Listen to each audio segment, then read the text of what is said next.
Sao mày đã ra nó rõ ràng vì đấy khổ đấy. Số đây on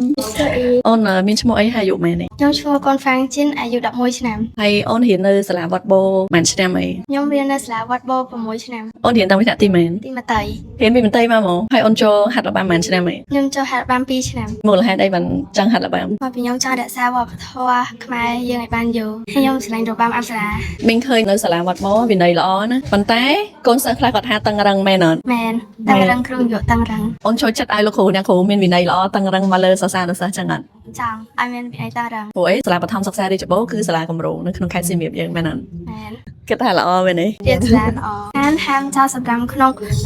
ពិភាក្សាហើយនឹងធោបការពេលមករៀនពេលព្រឹកអញ្ចឹងត្រូវងើបពេលលឿនដើម្បីគ្រប់ទងជាតិអ្នកមកយឺតគ្រូយុគាត់ដាក់វិន័យតាមគាត់ À, cho đâu đầu tiên vậy. Cho nó bên hiến chẳng á. ខ្លះក៏ឈោដងទងជាតិរៀងយូរបន្តិចពេលខ្លះក៏ឈោមកផ្លែ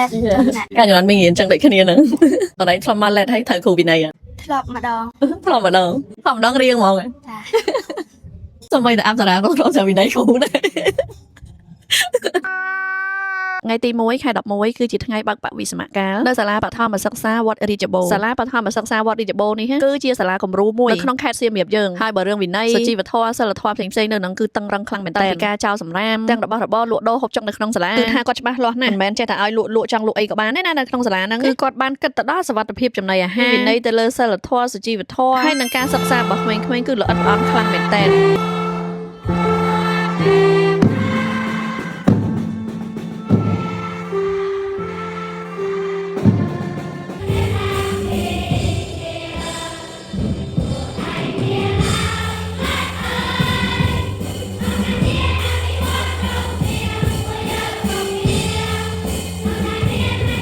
ហើយសាលាបឋមសិក្សាវត្តបោគឺរៀនពីថ្នាក់មត្តេយ្យរហូតដល់ថ្នាក់ទី6ហើយអ្វីដែលសំខាន់ណាស់គឺមានបរិហារបានហើយបើថាចម្រៀងជាតិវិញគឺថាក្មេងៗនៅនឹងចេះគ្រប់គ្នាហើយចេះគ្រប់បាត់ខ្ញុំពិតជាសរសើរទៅដល់លោកគ្រូអ្នកគ្រូនិងលោកនាយកពេលដែលខ្ញុំបានទៅឃើញផ្ទាល់ជាគួរឲ្យកោតសរសើរខ្លាំងមែនតើព្រោះខ្ញុំមើលឃើញថាគឺគាត់យកចិត្តទុកដាក់ជាមួយក្មេងៗខ្លាំងអ្វីដែលខ្ញុំកត់សម្គាល់គឺកន្លែងនេះអ្នកទាំងអស់គ្នានេះខ្ញុំលួចថតគាត់បានតិចៗណាគឺគាត់អង្គុយចាំមើលកូនសិស្សហើយគាត់កាយវិការមើលទៅគឺថាកូនសិស្សទាំងអស់ប្រៀបបានដូចជាកូនរបស់គាត់បង្កើតចឹងនិយាយទៅគឺធ្វើចេញពីបេះដូងហ្មងហើយថ្ងៃចូលរួមបើកបវិស្មកាលនឹងដែរគឺក្រោមគណៈអធិបតីលោកជំទាវបណ្ឌិតកឹមសេដ្ឋានីលោកជំទាវបណ្ឌិតបានសម្ដែងសម្ដារជាមួយក្មេងៗលោកគ្រូអ្នកគ្រូប្រសាសន៍របស់លោកជំទាវបណ្ឌិតពិតជាមានន័យខ្លាំងមែនតើដែលបានផ្ដាំទៅដល់ក្មួយៗឲ្យខិតខំប្រឹងប្រែងសិក្សាសុវត្ថិភាពចំណីអាហារផ្សេងៗដើម្បីអភិវឌ្ឍប្រទេសជាតិយើងទៅមុខទៀតហើយថ្ងៃបើកបវិស្មការនេះដែរក្រុមហ៊ុនយកក៏បាននាំមកនៅទឹកសដែកយកមកចែកជូនដល់ក្មេងៗថ្ងៃបើកបវិស្មការផងដែរព្រោះថាទឹកសដែកយកមានកម្រិតជាតិស្ករទាបមិនមានសារធាតុគីមីផលិតចេញពីសដែកលេខ1មកពីប្រទេសកាណាដាផលិតចេញពីសដែកស្រស់ 100% ហើយក៏មានបងយើងធ្វើការនៅក្នុងរោងចក្រនោះគឺជាខ្មែរសុទ្ធសាធ 100% ហើយទឹកសដែកគឺជាទឹកសដែកដំបូងគេដែលអនុញ្ញាតឲ្យលក់នៅក្នុងសាលារៀនហើយក្រុមហ៊ុនយកមានលក់ទឹកផ្លែឈើមានលក់ទឹកសដែកមានភេសជ្ជៈជាច្រើនមុខទៀតដែលមានកម្រិតស្ករទាបញ៉ាំទៅមិនប៉ះពាល់ដល់សុខភាពអរគុណច្រើនជម្រាបលាបងប្អូនមីងទេ